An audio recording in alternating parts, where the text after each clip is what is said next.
هنرمایه آفرینندگی برد راه بر سوی پایندگی.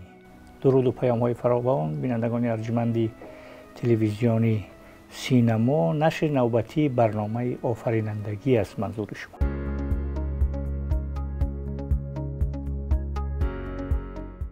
در این برنامه با حضور یکی از دانشمندان بسیار عزیز و گرامی ما که مقیم هلند است و وظیفه یا که سمتی مشاور شهرداری راتردام هلند را در امور محیط زیستی و ساحات عمومی بر عهده دارد، دکتر مظفر سعید مهمان امروز ما هست و از فرصت استفاده برای استاد را بسیار خوش آمدید میگوییم. و این نه تنها مهمان ما بلکه مهمان کمیته حفظ محیط زیستی نزد حکومت جمهوری تاجیکستان است و طی یک هفته اخیر در شهر دوشنبه و در منطقه‌های گوناگون ناحیه‌های تابع جمهوری با کارشناسان ساحوی ملاقات‌های زیادی انجام دادن، لکسی‌های زیادی هم خواندن، سیر و سیاحت هم کردن، محیط زیستی ما رو آموختن و دیدن و مهمان ارجمند ما رازگی دادن که یک صحبتی هم در دایره اون سفرهایی که انجام دادن و در دایره اون تخصصی که دارند، طوری گفتیم استاد دکتر هستند در ساحه امور محیط زیستی و مسئولیت امور محیط زیستی و ساحات عمومی را در شهرداری راتردام بر عهده دارند. از اون تجربهشون اینجا هم گفتن، صحبت‌های زیاد هم شد، ملاقات شد، رد و بدل‌ها شد، دیدارها شد و استاد خوش آمدید و از همینجا شروع کنیم. از اون دیدارهای شما، از ملاقات‌های شما در محیط دانشگاهی، من خبر یافتم که در محیط دانشگاهی صحبت کردید، در محیط اکادمی هم صحبت کردید، در محیط‌های دیگر هم با حضور کارشناسان هم صحبت‌های انجام دادید. از اینجا، از این آشنایی ابتدایی شما صحبت کنیم. بفرمایید استاد. سلامت باشید استاد گران و در قدم اول سلام و احترام به همه بینندگان و شنوندگان برنامه شما. به من یک غنیمت، یک فرصت خیلی مناسب است که امروز افتخاری یافتیم که اینجا با شما هم صحبت شوم و با هموطنان هم صحبت شوم. قرار که شما فرمودید مدت یک هفته، تقریبا یک هفته می شود به دعوت جناب رهبر کمیته حفاظت محیط زیست که اونا به هلند تشریف آورده بودن و ما یک روز را یک جا گذاشتاندیم و با اونا با می شهر رفتیم و بعضی کارهای عملی در قسمت حفاظت محیط زیست و جلوگیری از گرم شدن درجه حرارت در شهر دیدیم. باز اونا دعوت کردن، گفتن اگر شما بیاین اینجا همی آموختهایتان در اونجا که آموختین و دیدین تطبیق کردین با ما هم در اینجا یک صحبت شویم. برای من خبر خیلی خوش بود، چانسی بود، چون نه تنها که فرصت این مساعد میشه که من آموخته‌های خود را اینجا بگویم، بلکه از اینا هم می آموزم، چون دوشنبه هم شهر خیلی زیبا و سرسبز است، شهر در حالت انکشاف رشد است. ماشاءالله آبادی ها را که میبینیم امید با آینده میده و در کنارش صدای هم با ما میکنه که ما با آینده دوردست نگاه بکنیم. این چیزهایی که میبینیم خیلی خوب است، شهر سرسبز است، گلهای زیبا داره، هوا و اقلیم تازه و زیبا داره و ما از اینا دیدن کردیم. در کنارش با در پوانتون دانشگاه ملی تاجیکستان با محصلین صحبت کردیم. امی نقاط نظر چی از لحاظ علمی و چی از لحاظ عملی و پرکتیس هم را از اونا صحبت کردیم. صحبت خیلی بازی بود، من خیلی خوشحال بودم که صحبت به اندازه باز بود که از وقت صحبت کردن ما کرده زمان سوال پیچی و سوالگیری و انتراکشن زیادتر بود که امی خودش نماینده از این است که نسل جوان ما علاقمند رویدادهای هستند که آینده از اونا با اونا تعلق میگیرن، چون امی جامعه امروز ما مصروف هستیم اما جامعه از اونا هست و خیلی من خوشحال شدم. سوالات خیلی جالب و زننده کردن، من خیلی خوشحال شدم. همچنان دیدار با علما از اکادمی علم‌های تاجیکستان داشتیم، صحبت خیلی خوب و صحبت‌های عمیق علمی هم صورت گرفت و جای خوشی است که ما امروز آگاهی ای را البته در مراجع علمی و اکادمیک داریم که زمین به طرف گرم شدن روان است و این تنها در مسئله تاجیکستان است، تمام زمین در حال گرم شدن است و این توجه و تشویش دنیا را به بار آورده. ما مطمئن هستم که تاجیکستان هم در این قسمت امورات دولتی و رهبر ملی و دولت در این قسمت تلاش ها و گام های گذاشتن، پیمان پاریس امضا نمودن، کنفرانس های آب که در اینجا صورت گرفتن، چندین کنفرانس سطحی بلند در اینجا بله، پروگرام های درخشانی، اینها قدم های خیلی وسیع، قدم های خیلی خوبی به خاطر مسئول ساختن آینده ما از این گرم شدن درجه حرارت است. چون بعضی تحقیقات نشان میده، تحقیقات پروون کانسپت ثابت شده که اگر ما جلوی گرم شدن به بسیار سرعت زمین نگیریم، باز تا سال 2050 2070 در بعض قسمت های زمین درجه حرارت بین 4 تا 6 درجه بالا میره که زمینه زندگی رو دیگه اصلا مساعد نمیسازه، دیگه زندگی کردن نمیشه. و این کانسپت های است که اصلا امیال هم ثابت شده. امروز 300 میلیون انسان به خاطر تغییر اقلیم و خشکسالی مهاجر است از آفریقا و از کشورهای امریکای لاتین. همین مهاجرینی که میخوان با ایالات متحده آمریکا از امریکای لاتین جنوب آمریکا برون، اینا مهاجرین جنگی نیستن، اینا مهاجرین اقلیمی هستند. چند قبل یک پدیده نوی در امور دیپلماسی برآمد به نام ویزه تغییر اقلیم. یکی دو جزیره در قسمت جنوب غربی شمال غربی استرالیا شمال شرقیش خطر این میره که کاملا زیر آب شوه و باشندای اینا وکیل گرفتن، دعوا کردن، گفتن ما حق داریم ویزه به نام ویزه تغییر اقلیم داشته باشیم. ما تا حال از راز دیپلماسی مشکل خیلی پیچیده است، خیلی پیچیده است، مشکل پیچیده است. و این در سالهای اخیر، در 20 سال اخیر 30 سال اخیر ما شاهد رویدادهای هستیم که تا حال شاید در 300 سال 400 سال گذشته نبود. ببینین تسونامی که در تایلند و اندونزی آمد، به یک سیل، به یک آبخیزی 200,000 نفر کشته شد. و یا برف اگر در افریقا میباره، اصلا حرفی است که افریقایی مردم باشندهای مروکو گفتن این چی است که از آسمان میریزه، اما برف میباره. و یا درجه حرارت امسال به اسپانیا از 50 درجه بالا رفت که آدم ها اصلا نتوانستن تحملش کنن، از بین تلف شدن. یعنی تغییر درجه حرارت چیزی هست که جلوش گرفتنی نیست، اما پالیسی هایی که امروز دنیا به او علم نشان داده و تطبیق میشه، مسئله در علم مسئله میتیگیشن، جلوگیری و مبارزه با یک تغییر است، و یا ادپتیشن، خود را عیار ساختن و تطبیق موافق و مطابقت کردن. در این گونه تغییرات کلان با اینا مبارزه مشکل است، اما ما میتوانیم خود را با او مطابقت بدیم. و مطابقت دادن به معنی از این که ما کارهایی بکنیم که همین تاثیر بالا رفتن درجه حرارت بالای ما کمتر باشه.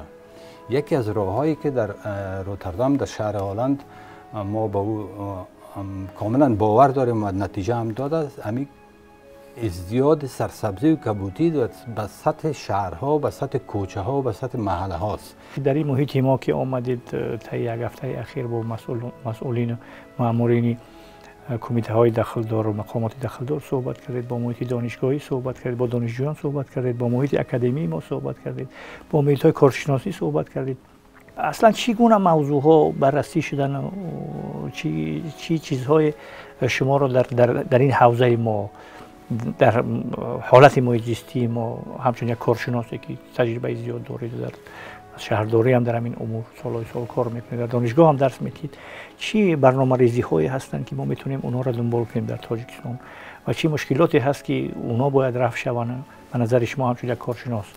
کسی که عالم باشه و در علم کار داشته باشه همه چیز کریتیکال انتقادی میبینم. من هم با وجود از اینکه هر باری که به جاده‌های دوشنبه قدم بزنم از هوای دلخوشش و از سرسبزیاش لذت میبرم، اما در پولیش باز با نگاه انتقادی هم به اون نگاه میکنم. و این نقطه نظر ما با علما، با محصلین در دانشگاه هم مطرح کردیم که امروز شهر بسیار زیبا است. امروز شهر مثل یک پستکارت میمونه که عکسش بگیریم و بگیم پستکارت است. اما سوال در این است که آیا 50 سال بعد هم می پستکارت و می شهر زیبا با می زیبایی اگر کار نکنیم خواهد ماند آیا نه؟ چون به این سرعتی که امروز دوشنبه داره آباد میشه، در این تعمیرات بناهای بسیار بزرگی که هست، ما به کنار یک بنا استادم و حساب کردیم که چند کارتیر چند آپارتمان میده. 200 آپارتمان. به معنی عزیز که در 200 آپارتمان 200 ماشین و موتر بر روی سرک زیاد میشه. 200 ماشین موتر، 200 پارکینگ موتر کار داره. به هر آپارتمان اگر 4 نفر زندگی کنه به معنی که 800 نفر در اینجا زیاد میشه. در هر آپارتمان 2 ایر کاندیشن نصب میشه. ایر کاندیشن هوای شهر گرم میکنه، آدم ها هوای شهر گرم میکنن. این آدم ها به محیط زیست خوب و محیط زیست سالم ضرورت دارند. در روتردام هر آدم، هر باشنده شهر نرم است که اصلا با مطابق همو باید تعمیر آباد شود. هر باشنده شهر باید 10 متر مربع ساحه سبز عامه برش ریزرو شود. سوال در این است که به این آبادی‌هایی که میکنیم آیا متوجه میگم وقتش نیست که میره هم زیر نظر بگیریم، بگوییم که حتما باید که ساحه‌های زیست هم همین حال در پهلوی آبادی‌ها ساحات زیست. اگر استاد متوجه شده باشید در هر بینای کلانی بسیار روشنایی که ساخته میشد حتما در پیش رویش در نزدش در دولان اون در نزدش حتما بعضی انفراستراکچور دیگری تفریحی ساخته شده است. اون کبودیزارکنی که شما میگوید اونم در نظر گرفته شده است. در هر یک بینایی که میشد حتما اونجا یک تمرینگاه هست، ورزشگاه هست، در برابر این مراکز دلخوشی هست و همینطور جای سبززار و گلزار است. اون گلزارایی که حاضر آمدیم مشاهده کردیم بیانگر اون است که یک نوع برنامه‌ریزی های در این زمینه گرفته شده است. شما بعدا استاد از دیدن کردید، اگر اشتباه نکنم جانب حصار هم رفتید، بعضی نکاتی اونجا را هم دیدید و از در اونجا چه خیلی است؟ بعضی منظورم بعضی محیط زیستی و اقلیمی و اون باد هوایی که دارد اون. خب وقتی از شهر بیرون میبرین دیگه میبینین طبیعت دست نخورده را. و ما موجه باز به تفکر از این افتادیم که وقتی طبیعت دست نخورده، دست انسان نرسیده، طبیعت چیز زیبایی است، طبیعت آرامش میده، هوای پاک داره و چیزی بسیار مهمه که باشنده های دیگه طبیعت غیر از انسان ها، حیوان ها هم باشنده های طبیعت هستند. به شمول خزندگان، به شمول پروانه ها، زنبورها، اونا هم حق دارند در این زمین زندگی کنند و میبینید که در بیرون شهر اونا آزادی و فضای کلان دارند به زندگی کردن. من دیدم در حصار و در آرمین جای دیگه رامیت که چقدر حیوان ها فضای باز برای زندگی کردن دارن. گفتم اصلا این جامعه ما امی زمین مال همه است، تنها از آدم ها نیست، پس باید حق اونا هم حفظ شود. امی کبوتی های خیلی کوچک که فعلا در مقابل هر تعمیر است، این نه تنها که با آدم ها امجازی از این میتونیم که از کبوتی ها و از هوای خوب استفاده کنن، ما چانسی را میدیم که پروانه ها و زنبور ها هم بیان دوباره به میجه زندگی کنن. ما در روتردام عین تجربه را داریم. سرک هایی که امی بر دیوارها به نیم متر، ما یک مسابقه به حساب یک رقابت بین کوچه ها ماندیم. گفتیم هر کس امی نیم متر پیش دیوار خانه خود را پس کنه سنگش، ما شهرداری میایم سنگ هایشون رو میبریم، به عوضشون خاک و گل میاریم و شما میکاریم، فقط شما امیر مراقبت بکنین و آب بتین. باور کنین که زنبورها و پروانه ها دوباره از بیرون شهر آمدن به شهر به زندگی شروع کردن و این یک رسالت است که ما آدم ها داریم در قسمت زمین.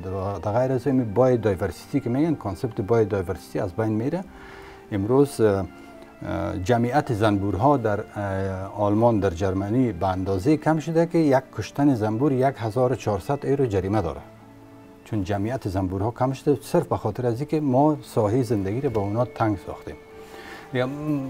منظور من این است که امروز همه چیز زیبا است، اما متوجه 20 سال آینده و 50 سال آینده باید باشیم. همون در مسئله که حضور گفتید در تاجیکستان هم یک با نام بیشه پلنگان یک ممنوعگاهی هست که اونجا هر نوعی جفتی از مثلا اون پرنده های نادیر و از اون مثلا خزنده ها و از تمام نمود انواع گوناگونی مثلا حیوانات اینا اونجا نگهداری میشن، خزنده ها نگهداری میشن تا از بین نروند.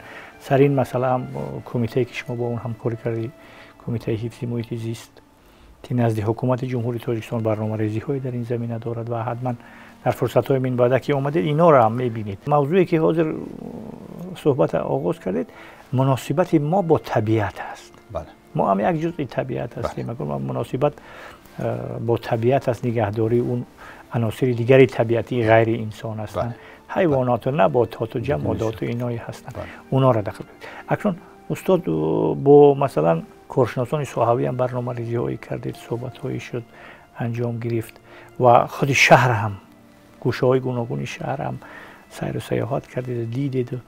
به نظر شما در حال حاضر ما مثلا 10 سال 20 سال 30 سال 50 سال آینده بینی نمی کنیم، فقط همین حال حاضر اگر در وضع فعلی را به نظر بگیریم، از نظر محیط زیستی، از نظر اون تهدیدها و احتمالیت تهدیدات چگونه وضع داریم؟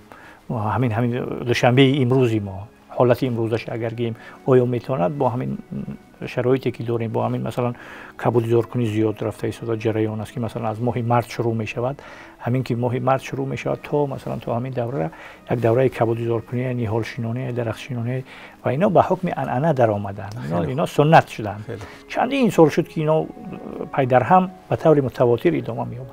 اکنون نظر شما همچون کارشناس در این زمینه که مثلا محیط امروزه شهری ما با اون مثلا شرایطی که گلزارکنی جریان دارد، اونا ما میتونیم که در سطح مثلا استانداردهای بین المللی دوشنبه را معرفی کنیم و حالی گپ درباره مثلا 10 سال 15 سال نه وضع فعلیشه. خب آینده را هیچ وقت آدم فراموش باید نکنه، به فکرش یک وقتی باشه. در صحبت دیگه در مورد صحبت خواهد کردیم. امروز اگر ببینیم به شهر سرسبز است، شهر زیبا است، جاده ها منظم است، ماشین ها راهشان علایده است و آدم ها راهشان علایده است. این نرمای اولیه شهرسازی است، خیلی خوب است. اما قسمی که تجربه نشان داده ساختن شهر آسانتر است نظر به نگه داشتن شهر به دراز مدت. اما قسمی که یک ماشین کلان میتونیم بخریم، اما اگر بنزینی باشه دیگه نگهداریش مشکل است.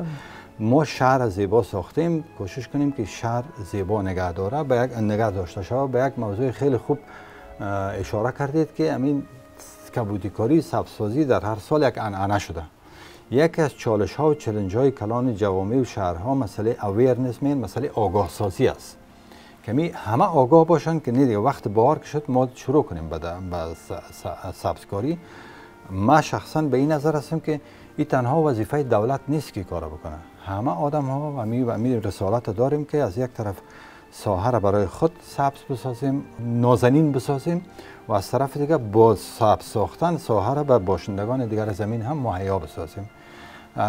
از این لحاظ اگر ما ببینیم امروز دوشنبه در لیست بسیار شهرهای بالا برین به شهرهای فالنسیا، مالاگا، لیسبون در اسپانیا و پرتغال، در مادرید برین، شهرهای خشک است. جای پارکینگ ندارن، موترها در 2 قطار 3 قطار استاپ میشه، یک سیل که می تمام راه را بند میزنه.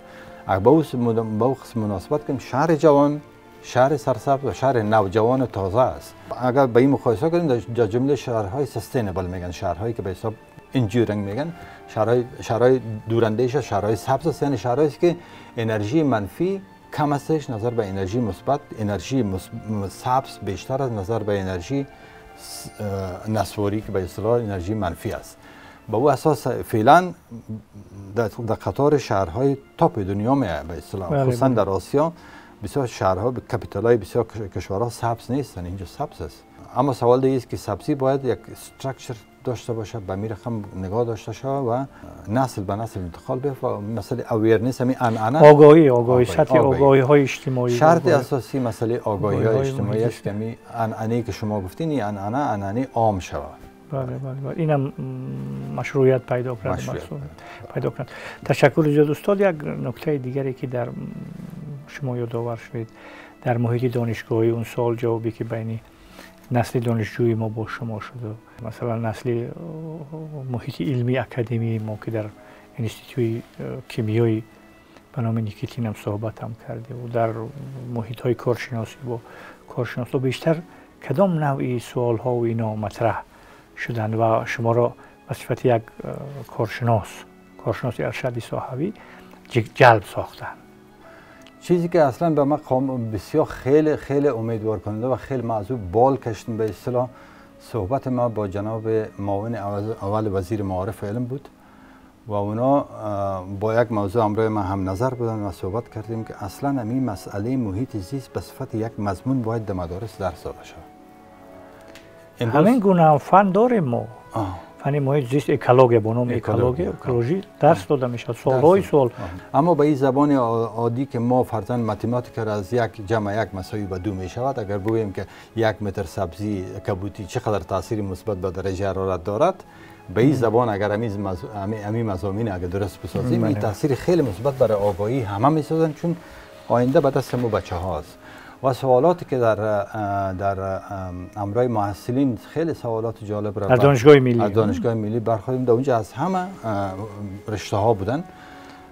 جوانا را خیلی امیدوار کننده است. در اروپا هم جوانا کسان هستند که راجع به آینده تشویش میکنن، راجع به تغییر اقلیم تشویش میکنن. نظر به ما، به نظر من وقت آن رسیده که ما در مورد ارتباط انسان با طبیعت هم یک تجدید نظر بکنیم. امی طبیعت و امی درختها و امی حیوانات و امی سبزی‌ها و کبوتی‌ها هم بالای ما یک حق دارند. اگر ما از اینا، از سایه‌هایشان استفاده میکنیم، از تمام امکاناتشان، امی حق دارن. از لحاظ اتیک، از لحاظ اخلاق باید سر این موضوع حتما استاد این موضوع رو در برنامه بعدی مطرح میکنیم. تشکر زیاد استاد که یک صحبت خوبی گرم هم شد. ما در برنامه امروز استاد ارجمند دکتر مظفر سعید رو داشتیم، همتبار ما که سال شد در شهر راتردام در شهرداری من حیث مشاور و کارشناس ارشدی مسائل محیط زیستی و ساحات عمومی فعالیت میکنم و افتخار ما هستم. تشکر زیاد بار دیگر. رسیدیم به پایان برنامه. روزگار خوش و بر دوام و ایام و کام.